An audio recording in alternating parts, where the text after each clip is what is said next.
கணித பாடத்தில் 100க்கு 100 ஒருத்தர் மார்க் எடுக்கிறாரு, ஒரு மாணவனோ மாணவியோ 100க்கு 100 எடுக்கிறாங்க அப்படின்னா அவங்க ஜாதகத்தில் சந்திரனும் புதனும் வலிமையாக இருக்கும். அந்த மாதிரி குருச்சந்திர யோகம் என்ன செய்யும், சந்திரமங்கல யோகம் என்ன செய்யும் அப்படிங்கிறதெல்லாம் நேற்று விரிவாக பார்த்தோங்க. ஆனால் அதே நேரத்தில் சந்திரனோட ராகுவோ கேதுவோ சனி பகவானோ உட்காந்துருந்தால் அவங்க வாழ்க்கை போராட்டமாக தாங்க இருக்குது. அம்மாவே என்கிட்ட சரியாக பேச மாட்டேங்கிறாங்கங்க. அம்மா அக்காவுக்கு தாங்க ரொம்ப சப்போர்ட் பண்ணுறாங்க. அதே மாதிரி அண்ணன் ஏதாவது சொன்னால் கேட்டுக்கிறாங்க, நான் சொன்னால் எதுவும் கேட்க மாட்டேங்கிறாங்க. தம்பி வந்தால் உடனே ஓடி போய் எல்லாம் பரிமாறுறாங்க. எனக்கு நீயே எடுத்து போட்டு சாப்பிடுன்னு சொல்கிறாங்க.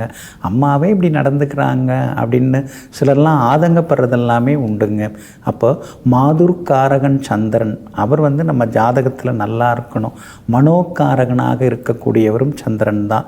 சந்திரன் பலவீனமாக பாவகிரகங்களோடு இருக்கிறவங்கெல்லாம் சந்தோஷமாகவே இருக்கிறதுக்கு அவங்களுக்கு தெரியாது. சந்தோஷமான சூழ்நிலைக்கு நம்ம அழைச்சிட்டு போனாலும் கூட ஏதோ 1 நிமிஷம் 2 நிமிஷம் அப்படி சந்தோஷமாக இருப்பாங்க. அப்புறம் ஏதாவது ஒன்று நினச்சி சங்கடப்பட்டுக்கிட்டே இருப்பாங்க.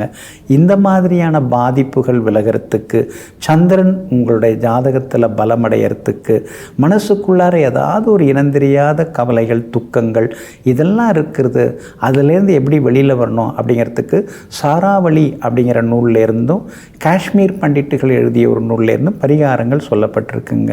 சந்திரபலம் அதிகரிக்கிறதுக்கு ஒரு வெள்ளி கிண்ணத்தில் தண்ணீர் ஊற்றி வைத்து, குடிநீர் தண்ணீர் ஊற்றி வைத்து இரவு முழுக்க அது அப்படியே இருந்ததுன்னா காலையில் எழுந்து வெறும் வயிற்றில் அந்த வெள்ளி பாத்திரம், வெள்ளி கிண்ணம், வெள்ளி டம்ளரில் இருக்கக்கூடிய தண்ணீரை குடித்தோம்னா நிச்சயமாக சந்திரபலம் அதிகரிக்குங்க. அது ஒரு பரிகாரமாக சொல்லப்பட்டிருக்குது. அதே மாதிரி இரவில் படுக்க போகிறதுக்கு முன்னாடி, தூங்க போவதற்கு முன்பாக 1 டம்ளர் பால் அருந்தலாம். ஏன்னா பால் சந்திரனுக்கு உரிய உணவுப் பொருளாக இருக்கிறதுனால 1 டம்ளர் பால் அருந்திட்டு படுக்கிறதும் நல்லது கொடுக்குங்க. படிகாரக்கல் அதை நம்ம பார்த்துருக்குறோம். அந்த படிகாரக்கல்லில் ஒரு வெள்ளை துணியில் கட்டி தூங்கும்போது பக்கத்தில் வச்சுக்கணும். அது மாதிரி வச்சுருந்து 1 வாரம் கழித்து அதை அந்த படிகாரக்கல்லை நம்ம தூக்கி போட்டுடலாம். அதுக்கு ஒரு பவர் இருக்குது. அந்த சந்திரகாந்தக்கல் மாதிரியே இந்த படிகாரக்கல்லும் சந்திரனுடைய ஆதிக்கம் பெற்ற கல்லாக இருக்குது. அப்போ அதை நாம் தூங்கும்போது பக்கத்தில் வச்சு தூங்கும் பொழுது அது என்னாகும், நம்முடைய மனசில் இருக்கக்கூடிய அந்த நெகட்டிவிட்டி, அதெல்லாம் தாழ்வு மனப்பான்மை அதெல்லாமே அந்த படிகாரக்கல்லில் போய் பதிஞ்சு அதுக்கு பிறகு அந்த படிகாரக்கல்லை நம்ம தூக்கி போட்டுடலாம். அது மாதிரியான சில பலன்கள் எல்லாமே இருக்குதுங்க. இன்னொரு பக்கம் சிவாலயங்களில் இருக்கக்கூடிய அம்பாளை போய் நம்ம வழிபடலாம். திங்கட்கிழமைகளில் பௌர்ணமி திதி நாட்களில் போயிட்டு வழிபடலாம். சந்தனக்காப்பு அதெல்லாம் நம்ம பார்க்கலாம். அம்பாளுக்கு நடைபெறக்கூடிய பாலபிஷேகங்கள் அதில் கலந்துக்கிறது அதெல்லாம் பார்த்து நம்ம வணங்குறது அதெல்லாமே ஒரு பரிகாரமாக இருக்குங்க. அதே மாதிரி வெண்பட்டு, அதுக்கடுத்து வெள்ளை வேஷ்டி இதெல்லாம் சிவபெருமானுக்கு சாற்றலாம். சிவபெருமானுக்கு அபிஷேகம் செய்து வெண்பட்டு சாற்றலாம் அல்லது வெள்ளை வேஷ்டி சாற்றலாம். பசும்பாலால் அபிஷேகம் செய்யணும். பாக்கெட் பாலால் கிடையாது, கறந்த பால், நாட்டு பசும்பால். அது ஒரு 1/2 லிட்டர் கிடைச்சா கூட போதும். அந்த 1/2 லிட்டர் பாலால் நம்ம அபிஷேகங்கள் செய்கிறது ரொம்ப ரொம்ப நல்லதுங்க. அதே மாதிரி சந்திரபலம் அதிகரிக்கிறதுக்கு கூட இருக்கிறவங்கள நம்ம சாப்பிட வைக்கணும். சிலர்லாம் இப்போ காரில் ஊருக்கெல்லாம் போவாங்க, அவங்க நல்லா சாப்பிட்ருவாங்க. ஆனால் டிரைவர் சாப்பிட்டாரான்னு கூட கேட்க மாட்டாங்க. அதெல்லாம் கேட்கணும். அவங்கள முதல்ல சாப்பிட்றதுக்கு இருந்தாங்க, நீங்கள் போய் சாப்பிட்டு வாங்க அப்படின்னு சொல்லி அவங்களையும் சாப்பிட வைக்கணும். சிலர்லாம் விருந்தினர் வந்தால் சரியாக ரிசீவ் பண்ணாமல் இருப்பாங்க.